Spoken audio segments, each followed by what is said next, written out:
يا نفس إن لم تظفري لا تجزعي।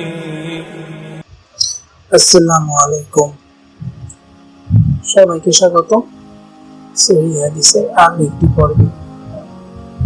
আজকের হাদিসটির অধ্যায় হল ওহীর সূচনা, হাদিস নম্বর 6।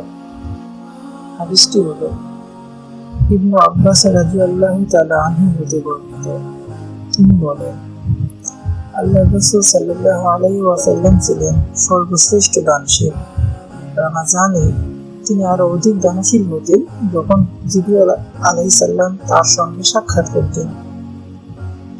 আর রমজানে প্রতি রাতে জিবরিল আলাইহিস সালাম তার সঙ্গে দেখা করতেন এবং তারা একে অপরকে কোরআন তেলাওয়াত করে শোনাতেন। নিশ্চয়ই আল্লাহর রাসূল সাল্লাল্লাহু আলাইহি ওয়াসাল্লাম রহমতের বায়ু অপেক্ষাও অধিক দানশীল ছিলেন। সুবহানাল্লাহ।